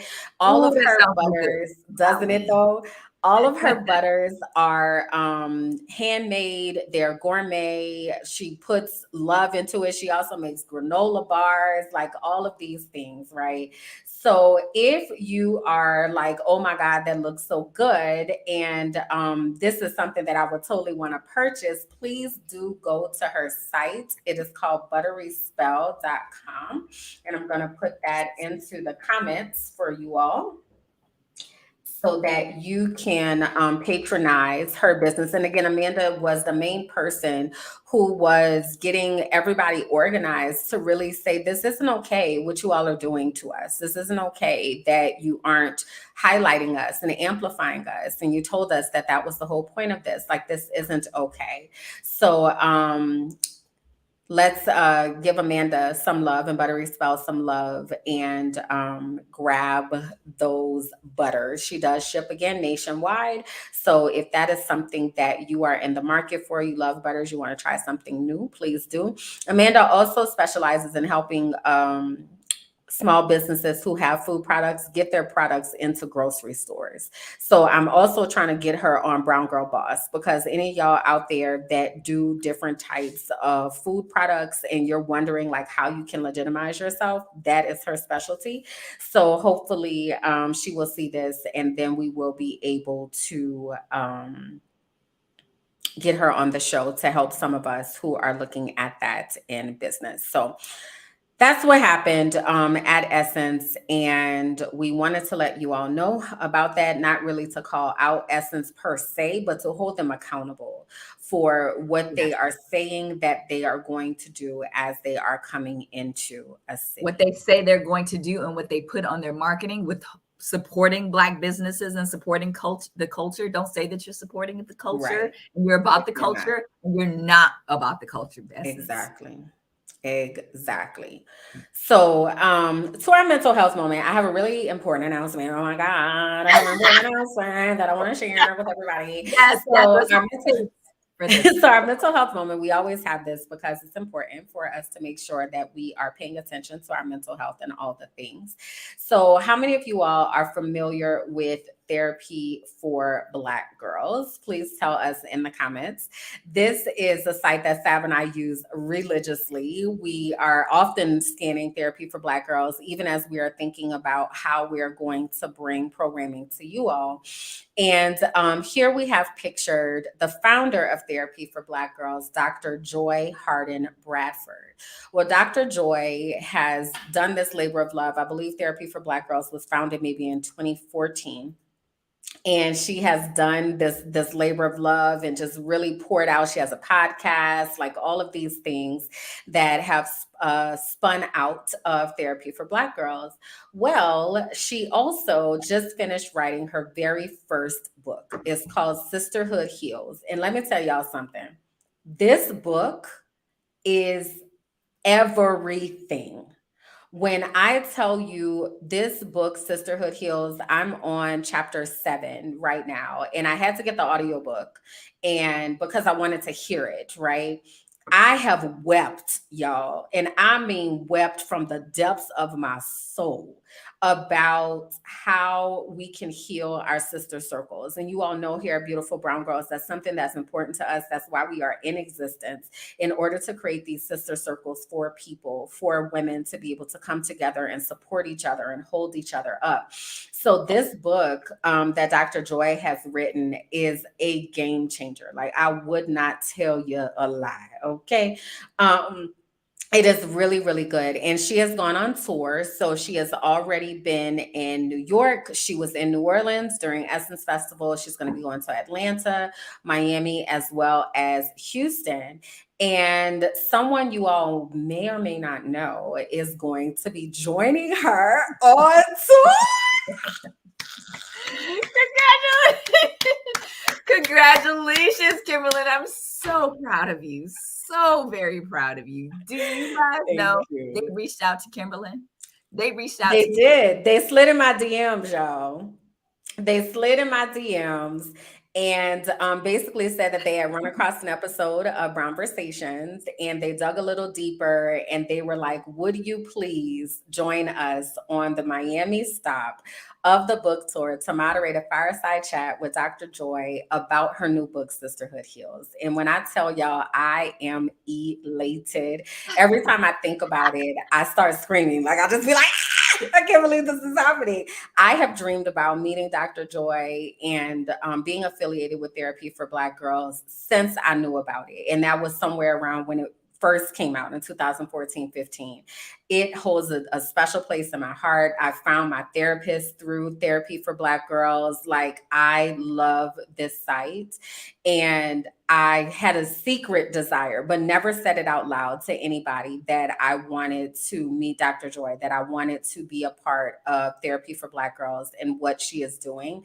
So for them to slide into my DMs, it is nothing but God. Like, because I did not reach out to them. Like, that was nothing but God that was like, girl, let me go ahead on and make this happen for you, because it's possible. So that means when you ladies share this, the fact that they found this and they dug a little deeper into Brown Conversations and what we're about, that means it's someone that they found, because we're out there, y'all. So this is not Kimberly, but I just want to say that we're out there. Yeah. We're out there because of you ladies. Yes. Yes, you all help us to get that word out. And that's why the stuff that we do here is so important, because it really does. You all help us to help other women and to spread the news about what we are doing. And that is a really, really big deal. So if you are in the Miami area, you are able to get to Miami on Tuesday, July 11th. I would love to see you. If you come, please do come up to me and hello, Kimberland, my name is, girl, I be in the comments. Like, I want to know the things. I just dropped a link for you to purchase the book. I'm also going to drop a link for you to register. The tickets are free. So again, if you are in the Miami area, there is no reason why you can't be there. Okay. Like, it's at 7:00. All right. So it's not going to be too late. But please do come out. Please join us. And more so because the book is transformational, y'all. Like, yes, for me, but like, the book is so good that I really want us to make sure that we are able to be a part of that. So I'm sorry. I was trying to find a pocket to interject because I want people to take the sisterhood quiz. Yes, I was about to drop that link. Go ahead and tell them. No, go ahead and tell them. Go ahead. So there's a link that Dr. Joy has created, and it's for this sisterhood quiz. And it helps us to understand how we show up in our sister circles. Heals. So I just dropped the link for you at sisterhoodheals.com/quiz. But there are 4 different sisters that you could show up as in your sister circles. So we want you to take that quiz and then come back to the comments and let us know who you were in your circle. So there are 4 people. So you have the leader. The leader is often the organizer of the group, make sure the group gathers regularly, checks in with people. This is often the person who's the strong friend. Then we also have the wallflower. So the wallflower is someone who usually sits quietly, listens. When she does speak, it's impactful, but not a whole lot. Pays more attention to what isn't being said than what is. This person is also very loyal to the group, even though they're not the one who's planning anything. The other 2 we have are the firecracker. The firecracker is someone who says what needs to be said, even though she doesn't always say it gently. She does take up a lot of space. She's often the life of the party in the group, and she's the hype person ready to ride at a moment's notice. The last person is the peacemaker. So this is the person that kind of works behind the scenes to make sure that everybody is getting along. She might send a message saying we need to talk, or she might be the person who gets 2 people together to talk about what's going on. Very reliable and very affirming to other people. So we want you to take the sisterhood quiz and let us know who you are in your sister circles. Also recognizing this is fluid. It's not something that like you will always be this type of person in your sister circles, but it is something for you to think about and think through and investigate of who you are and how you might show up in those circles. Did you take the sister quiz, Kimberland? I did. And you showed up as the wallflower. I showed up as the leader, and I took it twice just to make sure. I was like, "Are you sure, sisterhood quiz?" I took it twice. Yeah, interesting. Linda said, can you be both? You can definitely be a combination of 2. And it also depends on which sister circle you're thinking about, like at that time, because you might show up as this type of person in one sister circle and then a different type of person in another sister circle. So that's also possible. Dr. Joy breaks it down. She breaks down the pros and the cons of these 4 types of sisters in these sister circles. And it's just really good. So when I tell y'all, I wouldn't tell y'all wrong. I don't endorse things that I don't believe in. When I tell you, I have sent out messages to my line sisters. I've sent out messages to my college friend group. Like, this book is going to heal our community. So again, it is called Sisterhood Heals. Sisterhood Heals, and the website is sisterhoodheals.com. And then you can take the quiz at sisterhoodheals.com/quiz. So then you will be able to do that there. But thank you all so much for the congratulations. Please make sure you're following along with me. And we'll tell you all about that in just a little bit. So as we get ready to land this plane, do not want to forget our beautiful Brown Girl Spotlight for today. This is a creator that I came across out here on these social spaces. And I really like her because she is able to break down complex concepts when it comes to government and the different things that the government does. And she's able to break it down in African-American vernacular. So her name is A.B. Burns Tucker. She is most popularly known by her social media handle. I can't talk today. Social media handle, I Am Legally Hype. She is an influencer. She's also, she just graduated from law school, actually, but she got into doing these videos and things and creating content because her younger brother, Brandon, was wrongfully convicted of a murder at the age of 15, and he was sentenced to serve 50 years to life in prison. So she started diving into all of these types of documents and understanding, because one of the things that prevents us in our communities from being able to advocate is we don't understand. So she takes these complex things and she breaks it down in a way that we can understand. So her phrase is, okay, so boom. And she will break down things from what's happening in Russia to the situation that happened with Disney and Ron DeSantis, talking about student loan forgiveness. She's one of the places that I usually stop through when I'm trying to get like a quick cliff notes of what's happening, that I don't have to be knowing about a whole lot of legal jargon. So if that's something that you're interested in, I do believe she is doing a service for the community and making sure that we are equipped and that we have the language. So please do check her out over at I Am Legally Hype. All right. She So is hype. She is hype. she is hype. So, y'all, we want to make sure again that you are able to connect with us in all the ways that matter, y'all, all of the things. So, make sure that you go to our website, beautifulbrowngirls.com. There, you will be able to find whether you have a local chapter, you'll also be able to find out a little bit more about our mission and what we stand for, as well as more about our team and all of the things that we have in the works. We also invite you to join us on our Facebook page at Beautiful Brown Girls. We also have a Facebook group called Beautifully Shaded. We are on Beautifully Shaded at Instagram, and on Twitter, we are at Beautiful Brown U. So we will drop those links into the chat in just a moment so that you all have them. And I also see y'all taking that quiz, so they're coming back to tell us Yes. who they are. So as they do that, Sab, go ahead and tell the people what you have going on. Let them know the exciting things. Yes, thank you. Thank you, Kimberland. So you can connect with me on sabjackson.com, but I also want you to continue to rock with me on my podcast journey, Waist Beads of Real Estate with Sab Jackson. I have been so blown away. Like the listens and the downloads haven't gone through the roof, but they have surprised the hell out of me, considering how many people have been listening to it, because I'm looking at the downloads.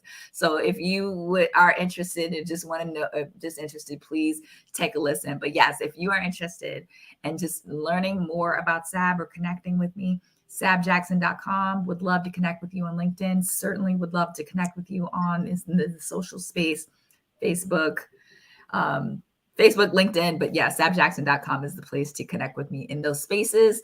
And we look forward to seeing you on July 31. Is that the day? Yes, July 31st. Oh my gosh. Is going to be our next show. Yes. So again, a reminder, y'all, we will not have a show on July 17th. Our next show will be on July 31st. And really quickly, you all can find me Maybe over we'll do at some. KimberlandJackson.com. You can also find me at Minding My Black Ass Business on all social spaces. That is where my shenanigans are. Kimberland Jackson is kind of where I'm a little bit more business like, but over on the Minding My Black Ass Business, we twerking over that child. We talk about the things. Also, really excited. I have decided to officially start my podcast. So I have recorded 4 episodes now. So I will be putting that out in the next couple weeks or so, where you will be able to just get some insight into what I be thinking about, y'all, because these thoughts that I be having, child, they are really something. So I'm just putting them out here so that you all are able to catch them and see what you do with them. So don't miss us too much, y'all. That's why we did an extra long show tonight, so that y'all could come back and rewatch it and share Maybe it. we should have a rewatch episode. What do you think? Maybe if that's something we can do, maybe we should have a rewatch episode. I don't know. It's possible. We'll see. We'll talk to the what the things are. But Kim said, where's the podcast over? It's not up yet, but it's going to be on Minding My Black Ass Business. So I'll be putting out that information of where you can find it and all of that. So just make sure you are following me as I put all of those things out. Make sure y'all are following Sab and listening to her Waist Beads of Real Estate podcast, and make sure y'all connecting to us. We love y'all. We don't take this for granted that you all hang out with us every couple weeks and give us all the support. Many of you all we've never met in person, but we love you all. You will. Also, I was just about to say, I'm going to be at the Girlfriends Getaway this year. So if anybody is going to be there, I can't wait to meet y'all in person. I'm so excited. Like, I'm actually going to get to like meet people in real life, but I will also be at the Girlfriends Getaway in St. Martin. We are going to be doing a live show while we are there. So definitely, please do make sure that you, again, come up to me, introduce yourself if you're going to be there as well. Y'all, the Brownversation doesn't stop here. Continue commenting, continue liking, continue sharing, continue getting the word out, y'all, about the amazing work that we are doing here. We will see you all on July 31st. Enjoy the break. Watch all the replays on the Facebook and YouTube page, and we'll see y'all then. Bye, y'all.